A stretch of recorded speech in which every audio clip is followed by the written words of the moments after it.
Hello friends, எல்லோருக்கும் வணக்கம். Welcome to young investor channel. Market பார்த்தீங்கன்னா ஒரு 2 o'clock முன்னாடி வரைக்கும் ரெத்தாறு தான் ஓடிட்டு இருந்துச்சு. ஒரு 2:30க்கு அப்புறம் மார்க்கெட் அப்படி பார்த்தீங்கன்னா பச்சாராட்டு மாறிடுச்சு. ஸோ நிஃப்டி 50 21 பாயிண்ட்ஸ் பாசிட்டிவில் க்ளோஸ் ஆயிருக்கு. 24,596 பாயிண்ட்ஸில் க்ளோஸ் ஆயிருக்கு. சென்செக்ஸ் 79 பாயிண்ட்ஸ் பாசிட்டிவ் 80,623 பாயிண்ட்ஸில் க்ளோஸ் ஆயிருக்கு. நிஃப்டி பேங்கு 55,521 பாயிண்ட்ஸில் க்ளோஸ் ஆயிருக்கு. 110 பாயிண்ட்ஸ் பார்த்தீங்கன்னா நிஃப்டி பேங்க் பாசிட்டிவ்ல க்ளோஸ் ஆயிருக்கு. நிஃப்டி ஐடி 300 பாயிண்ட்ஸ் பாசிட்டிவ்ல க்ளோஸ் ஆயிருக்கு. 34,726 பாயிண்ட்ஸ். இது போக லாஸ்ட் மார்க்கெட்டில் FIS டேட்டா 6ஆம் தேதி இவ்வளோ தான் அப்டேட் பண்ணுறேன். 6ஆம் தேதி 4,999 கோடிக்கு FIS நெட் செல்லர்ஸ் இருந்திருக்காங்க. டிஎஸ் வந்து 6,794 கோடிக்கு நெட் பயர்ஸ் இருந்திருக்காங்க. அதே மாதிரி லாஸ்ட் மார்க்கெட்டில் 7ஆம் தேதி FIS 4,997 கோடிக்கு நெட் செல்லர்ஸ் இருந்திருக்காங்க. டிஎஸ் வந்து 10,864 கோடிக்கு நெட் பயர்ஸ் இருந்திருக்காங்க. நிறைய பேர் கேட்டீங்க, எப்படி ப்ரோ மார்க்கெட் பாசிட்டிவ் ஆச்சுன்னு கேட்டீங்க. மார்க்கெட்டில் லிக்விடிட்டி, அதாவது டிஎஸ் அதிக அளவில் பை பண்ணியிருக்காங்க. ஸோ அது ஒரு முக்கிய ரீசனாக இருந்திருக்கு மார்க்கெட் பாசிட்டிவ் ட்ரெண்டில் போகிறதுக்கு. நெக்ஸ்ட் பார்த்தீங்கன்னா, எப்படி ப்ரோ ஒருத்தர் கேட்டிருக்காரு, எப்படி ப்ரோ இந்த லிஸ்டிங் கெயினை புக் பண்ணுறது, what is the time to sell the order after 9:15 அப்படின்னு சொல்லி கேட்டிருக்காரு. லிஸ்டிங் கெயின் புக் பண்ணுறது அதுக்கு ஒன்றும் ஒரு டெக்னிக்கலாக ஒன்றுமே கிடையாது. அது வந்து இப்போ அந்த ஸ்டாக் லிஸ்ட் ஆகுது, 10 o'clock அப்புறம் அந்த ஸ்டாக் வந்து ட்ரேட் ஆக ஆரம்பிக்கும். ஒன்றில் பாசிட்டிவ் போகும், ஒன்றில் வந்து நெகட்டிவ்ல போகும். அதாவது 9:15 லிஸ்ட் ஆயிரும்.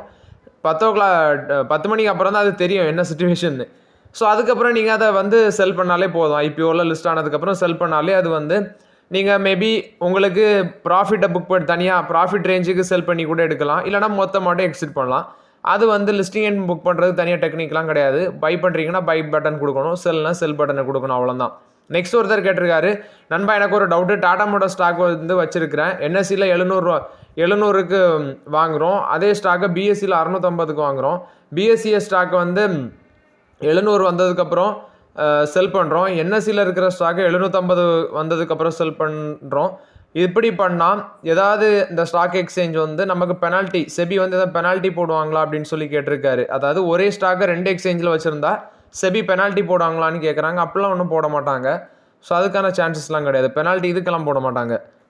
நெக்ஸ்ட் நிறைய பேர் கேட்டது, ப்ரோ நம்ம 1 செகண்டில் தப்பு பண்ணிட்டோம் ப்ரோ அப்படின்னு சொல்லி கேட்டிருக்காரு. எனக்கு NSDL எக்ஸிட் பண்ணுறதுல NSDL மேலே ஒரு பிரச்சனையும் கிடையாது. எனக்கு என்ன ஒரு பயம்னா, அந்த டேரிஃப் இஷ்யூனால மார்க்கெட் வந்து அடிச்சிருவாங்க அப்படின்னு சொல்லி தான் நான் பயந்து தான் NSDL வந்து எக்ஸிட் பண்ணது. ஏன்னா ட்ரம்ப் வந்து பார்த்தீங்கன்னா அடுத்த நாளே நைட்டு வந்து 25% எக்ஸ்ட்ரா டேரிஃப் போட்டாங்க. அந்த ஒரு பயத்தினால தான் நான் மார்க்கெட்டில் வந்து NSDL எக்ஸிட் பண்ணது. ஏன்னா அன்றைக்கே மார்க்கெட் நெகட்டிவில் வந்துச்சு. ஆக்சுவலி மார்க்கெட் நெகட்டிவ் தான் இருந்துச்சு, பட் NSDL கொஞ்சம் பாசிட்டிவ் ட்ரெண்ட் போச்சு. ஒரு ஃப்ரைட்டனில் தான் நம்ம தப்பு பண்ணோம். ஸோ பரவாயில்ல, இருக்கட்டும்.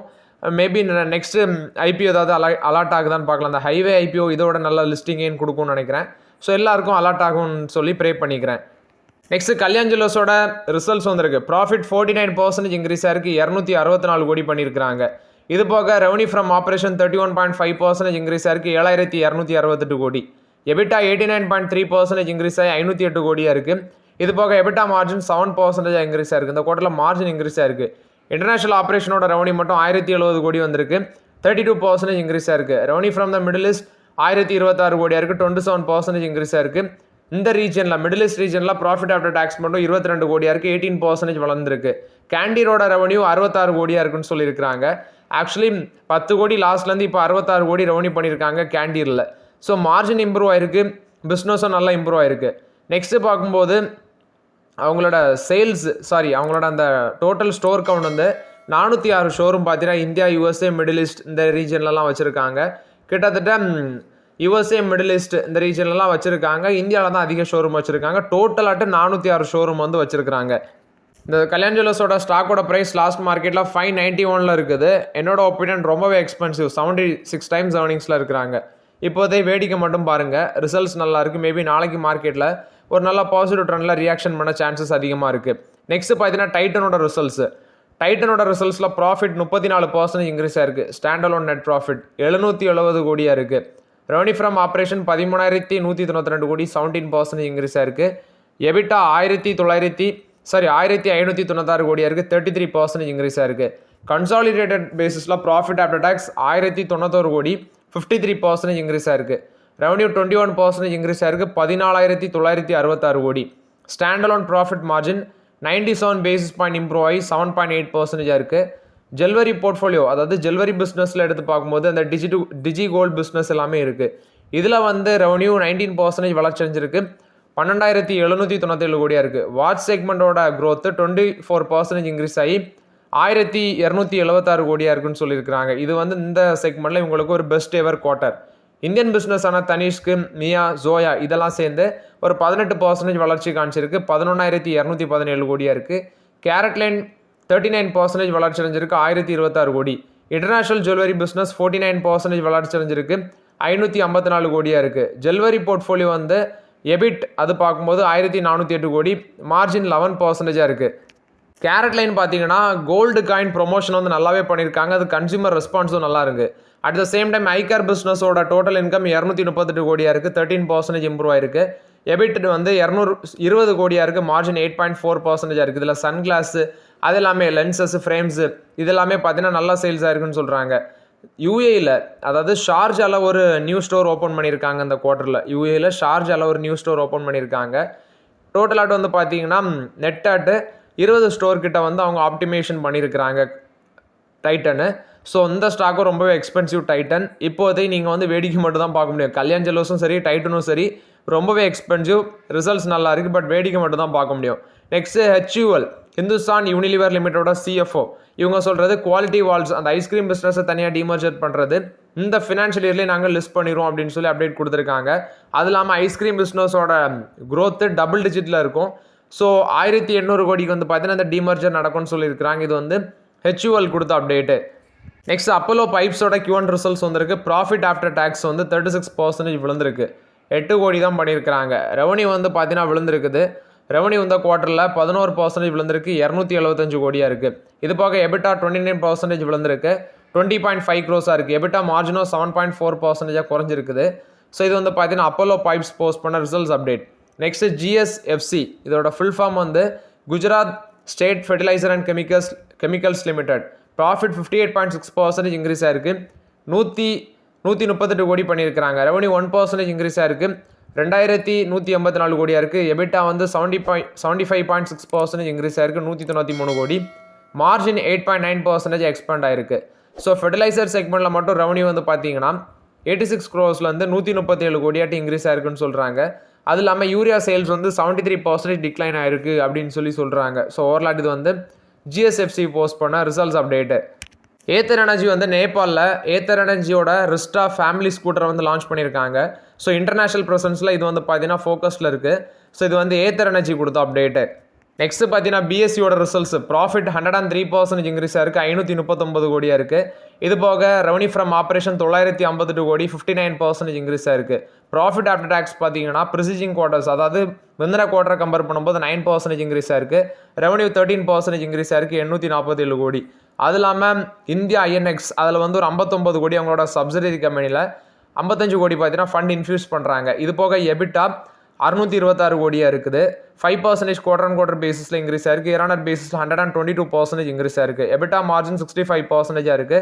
இது இயர் ஆனர் பேசிஸ்லையும் growth, at the same time வந்து முந்தின குவார்டரை கம்பேர் பண்ணும்போது குறைஞ்சிருக்கு. ஏன்னா முந்தின குவார்டரில் 70% இருந்து இப்போ 65% குறைஞ்சிருக்கு. இயர் ஆனர் பேசிஸில் இன்க்ரீஸ் ஆயிருக்கு. டோட்டல் இன்கம் வந்து 1,044 கோடியாக இருக்குது. இது இயர் ஆனர் பேசிஸில் இன்க்ரீஸ் ஆயிருக்கு, குவார்டர் அண்ட் குவார்டர் பேஸில் இன்க்ரீஸ் ஆயிருக்கு. அதர் இன்கம் ஒரு 70 கோடி வந்திருக்கு. ஆப்ரேட்டிங் எக்ஸ்பென்சஸ் 359 கோடி. இது முந்தின குவார்டரை கம்பேர் பண்ணும்போது குறைஞ்சிருக்கு, இயர் ஆனர் பேசிஸில் இன்க்ரீஸ் ஆயிருக்கு. லயன் ஷேர் அமௌண்டிங் வந்து ஒரு 116 கோடி வந்து பார்த்தீங்கன்னா ரெகுலேட்டரி கான்ட்ரிபியூஷனுக்கு ஸ்பெண்ட் பண்ணியிருக்காங்க. டெக்னாலஜிக்கு ஒரு 50 கோடி, எம்ப்ளாயி பெனிஃபிட்ஸுக்கு ஒரு 70 கோடி ஸ்பெண்ட் பண்ணியிருக்காங்க. ரெவன்யூ பிரேக்கப் பார்க்கும்போது டிரான்சாக்ஷன் சார்ஜஸ் 737 கோடியாக இருக்குது, இது இன்க்ரீஸ் ஆயிருக்கு நல்லாவே. Treasury income and clearing settlement funds 45 கோடியாக இருக்குது. இது வந்து இயர் ஆனர் பேசிஸில் கும்பா, குவார்டர் அண்ட் குவார்டர் பேசிஸ்லையும் கொஞ்சம் ஃப்ளாட்டாக இன்க்ரீஸ் ஆயிருக்கு. சர்வீஸ் டு கார்ப்பரேட் 105 கோடியாக இருக்குது, இயர் ஆனர் பேசிஸில் இன்க்ரீஸ் ஆயிருக்கு, பட் குவார்டர் அண்ட் குவார்டர் பேசிஸில் பார்க்கும்போது கம்மியாக இருக்குது. ஸோ இது BSE போஸ்ட் பண்ண ரிசல்ட்ஸ் அப்டேட். இந்த ஸ்டாக்கும் ரொம்பவே எக்ஸ்பென்சிவ், பட் ஃபண்டமெண்டலி நல்லா கம்பெனி, எந்த பிரச்சனையும் கிடையாது. RBI வந்து பார்த்தீங்கன்னா ஏவு ஸ்மால் ஃபினான்ஸ் பேங்க்குக்கு வந்து யூனிவர்சல் பேங்க் அந்த லைசன்ஸுக்கு அப்ரூவல் கொடுத்துருக்கிறதா சொல்லியிருக்காங்க. இது வந்து ஏவு ஸ்மால் ஃபினான்ஸ் பேங்க்குக்கு ஒரு பாசிட்டிவ் அப்டேட்டு. நெக்ஸ்ட் பார்த்தீங்கன்னா LICயோட ரிசல்ட்ஸ் ப்ராஃபிட் 4% இன்க்ரீஸ் ஆயிருக்கு, 10,957 கோடி. ப்ரீமியம் இன்கம் வந்து 4.7% ரைஸ் ஆயிருக்கு இந்த குவார்ட்டரில், 1,19,618 கோடியாக இருக்குது. இது போக ஆனுவலைஸ்டு ப்ரீமியம் ஈக்குவலண்ட் ஏபின்னு சொல்லுவாங்க. ஓவரால் ஏபி வந்து 9.45% இன்க்ரீஸ் ஆயிருக்கு, 12,652 கோடி. இது போக அவங்க சொல்கிறது நான் பேரிங் ஏபி அது வந்து 2,142 கோடியாக இருக்குது, 32.63% இன்க்ரீஸ் ஆயிருக்கு. இண்டிவிஜுவல் பிஸ்னஸில் நான் பேர் ஏபி 30.34% இருக்குது. But actually same period last இயரை கம்பேர் பண்ணும்போது இது இன்க்ரீஸ் ஆயிருக்குன்னு சொல்கிறாங்க. குரூப் பிஸ்னஸோட ஏபி 16.14% இன்க்ரீஸ் ஆயிருக்கு, 5,590 கோடியாக இருக்குது. Value of new business 20.75% increase ஆயிருக்கு, 1,944 கோடி.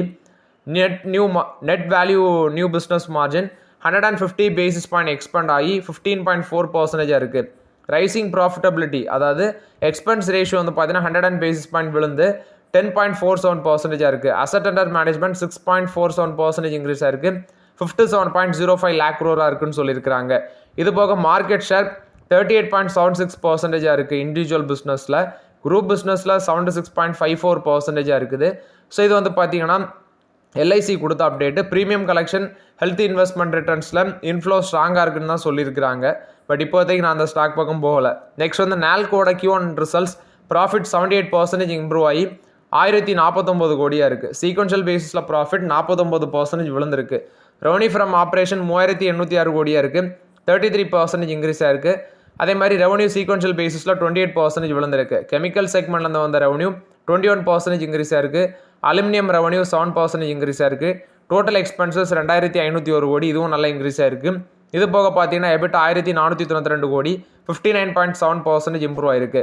இது போக ₹2.50 ஃபைனல் டிவிடன் அனௌன்ஸ்மெண்ட் பண்ணியிருக்காங்க. ஸோ இது வந்து பார்த்தீங்கன்னா ஃபஸ்ட் இன்ட்ரீம் டிவிடன் ஒருக்கா ₹4 அனௌன்ஸ்மெண்ட் பண்ணியிருந்தாங்க. இப்போ ஃபைனல் டிவிடன் ₹2.50 அனௌன்ஸ்மெண்ட் பண்ணியிருக்காங்க. ஸோ இது வந்து நால்கோ போஸ்ட் பண்ண ரிசல்ட்ஸ் அப்டேட்டு. பஜாஜ் ஆட்டோ வந்து ரிக்கி ரிக்ஷா அப்படிங்கிற பிராண்டில் வந்து ஒரு புது ஆட்டோவை கொண்டு வந்திருக்காங்க. ஸோ இது வந்து பார்த்தீங்கன்னா ஆகஸ்ட் 10 ப்ரொடக்ஷன் ஸ்டார்ட் ஆகும் அப்படின்னு சொல்லி கொண்டு வந்திருக்காங்க. இது வந்து விரைவில் லான்ச்சும் பண்ண இருக்கிறாங்க. ஸோ சேல்ஸ் வந்து ஆகஸ்ட் 10 கொண்டு வராங்க. பட் லான்ச்சிங் டேட் தெரில, இதையும் விரைவில் லான்ச் பண்ணுவாங்கன்னு நினைக்கிறேன். நெக்ஸ்ட்டு HPCL கொடுத்த அப்டேட்டு. Q1 ப்ராஃபிட் பார்த்தீங்கன்னா 6 மடங்கு இன்க்ரீஸ் ஆயிருக்கு, 4,111 கோடி பண்ணியிருக்கிறாங்க. ப்ராஃபிட் மட்டுமே 4,111 கோடி, கிட்டத்தட்ட 6 மடங்கு இன்க்ரீஸ் ஆயிருக்கு. இது போக டேன் ஓவர் பார்க்கும்போது 1.20 lakh crore இருக்குது. பட் டேன் ஓவர் வந்து ஃப்ளாட்டாக தான் இருக்குது, ஃப்ளாட்டாக தான் இன்க்ரீஸ் ஆயிருக்கு, ஃப்ளாட்டாக குறைஞ்சிருக்குது டேன் ஓவர். இது போக எவ்ரி க்ரூட் ஆயிலுக்கும், அதாவது பேரல் ஆஃப் க்ரூட் ஆயிலுக்கு வந்து அவங்களுக்கு மார்ஜின் கிடச்சது $3.08 வந்து ஒவ்வொரு பேரலுக்கும் அவங்க வந்து மார்ஜினை வச்சு மார்ஜின் அவங்களுக்கு கிடச்சிருக்கு. ஒவ்வொரு பேரலுக்கும் 3.08 வந்து மார்ஜின் அவங்களுக்கு கிடச்சிருக்கு. இது போக பார்த்தீங்கன்னா இந்தியன் ஆயில் கார்பரேஷன் பிபிசியோட ரிசல்ட்ஸ் இன்னும் வரல. பட் இந்த குவார்ட்டரில் இவங்களோட ப்ராஃபிட் 6 மடங்கு இன்க்ரீஸ் ஆயிருக்கு. ப்ராஃபிட் வந்து அவங்களோட எல்பிஜி சப்சிடி மூலமாட்டு வந்தது 2,148 கோடி. அது கவர்மெண்ட் வந்து ஃபண்ட் இன்ஃபியூஸ் பண்ணாங்க. ஏன்னா அவங்க சப்சிடிஸ் கொடுக்கறது மூலமாட்டு லாஸ் ஆனதுனால அந்த ஃபண்டை வந்து பார்த்தீங்கன்னா இந்த கம்பெனிஸுக்கு கவர்மெண்ட் கொடுத்தாங்க. ப்ரீ டேக்ஸ் ப்ராஃபிட் வந்து 6,144 கோடியாக இருக்குது. இதுவும் நல்லாவே இன்க்ரீஸ் ஆயிருக்கு. கமின்ஸ் இந்தியாவோட Q1 ரிசல்ட்ஸ் ப்ராஃபிட் 40% இன்க்ரீஸ் ஆயிருக்கு இந்த குவார்ட்டரில். ரெவன்யூ வந்து 26.2% இன்க்ரீஸ் ஆயிருக்கு. ப்ராஃபிட் 589 கோடி, ரெவன்யூ 2,906 கோடி. எபிட்டா 33% இன்க்ரீஸ் ஆயிருக்கு, 623 கோடி. மார்ஜின் 21.4% இம்ப்ரூவ் ஆயிருக்கு. ஸோ இது கமின்ஸ் இந்தியா போஸ்ட் பண்ண ரிசல்ட்ஸ் அப்டேட்டு. ஜைடஸ் லைஃப் சயின்ஸுக்கு ஃபஸ்ட்டு கெனடியன் அப்ரூவல் கிடச்சிருக்குது. ஸ்மோக்கிங் டிட்டர்னன்ட் வேரன்சிலின் டேப்லெட்ஸுக்கு வந்து பார்த்தீங்கன்னா அந்த அப்ரூவல் கிடச்சிருக்கு அப்படின்னு சொல்லியிருக்கிறாங்க. ஸோ அந்த ப்ராடக்ட் வந்து அகமதாபாத் ஃபெசிலிட்டியில் வந்து மேனுஃபேக்சர் பண்ணி 0.5 mg 1 mg ஸ்ட்ரென்த்தில் வந்து இதை வந்து சேல் பண்ண இருக்கிறாங்க. ஸோ இதுக்கு கனடாவோட ஹெல்த் டிபார்ட்மெண்ட் வந்து அப்ரூவல் கொடுத்துருக்காங்க.